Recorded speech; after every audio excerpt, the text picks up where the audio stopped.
ঢাকা বিশ্ববিদ্যালয়ের কেন্দ্রীয় ছাত্র সংসদ ডাকসু এক শতাব্দীরও বেশি সময় ধরে বাংলাদেশের ছাত্র রাজনীতির প্রাণকেন্দ্র। ভাষা আন্দোলন ১৯৫২, শিক্ষা আন্দোলন ১৯৬২, গণ অভ্যুত্থান ১৯৬৯ আর স্বৈরাচার বিরোধী আন্দোলন ১৯৯০।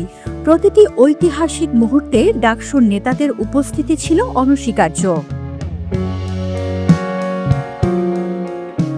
১৯২৩-২৪ শিক্ষাবর্ষে ঢাকা ইউনিভার্সিটি স্টুডেন্টস ইউনিয়ন নামে যাত্রা শুরু করা সংগঠনটি ১৯৫৩ সালে নতুন নাম নেয় ঢাকা বিশ্ববিদ্যালয় কেন্দ্রীয় ছাত্র সংসদ বা ডাকসু। কিন্তু ডাকসুর নির্বাচন সবসময় নিয়মিত হয়নি। ১৯৯০-৯১ সালের পর প্রায় ৩ দশক ধরে ভোট বন্ধ ছিল। দীর্ঘ বিরতির পর ২০১৯ সালের ১১ মার্চ নির্বাচনের মাধ্যমে ফিরে আসে ডাকসু।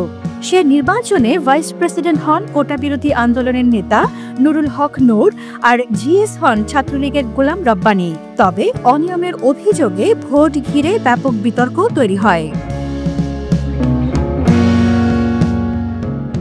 ডাকসুর ইতিহাসে শুধু ভোট নয়, আন্দোলনেই এর নেতৃত্ব সবচেয়ে বেশি আলোচিত।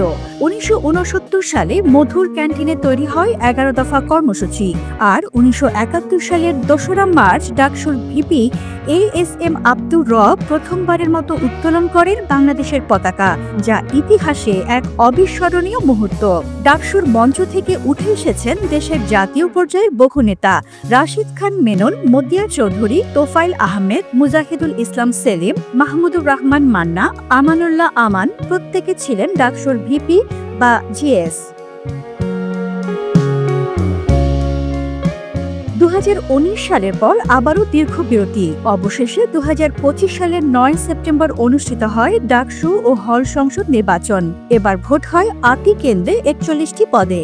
মোট ভোটার ৩৯,৮৭৪-এর মধ্যে ছাত্রী প্রায় ১৯,০০০ আর ছাত্র প্রায় ২১,০০০।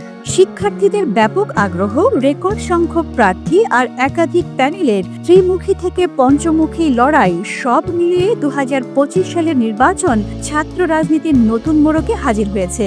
ডাকসুর শতবর্ষ পূর্তির প্রাক্কালে এই নির্বাচন শুধু ভোট নয়, বরং ঐতিহ্যের পুনর্জাগরণ। ভাষা আন্দোলন থেকে মুক্তিযুদ্ধ, গণ আন্দোলন থেকে গণ অভ্যুত্থান, প্রতিটি অধ্যায়ে ডাকসু জন্ম দিয়েছে প্রজন্মের নেতা। এখন সবার অপেক্ষা ২০২৫ সালের এই নতুন নেতৃত্ব কিভাবে গড়ে তুলবে আগামী দিনের বাংলাদেশ। পতাকা সারথি, বাংলাদেশ।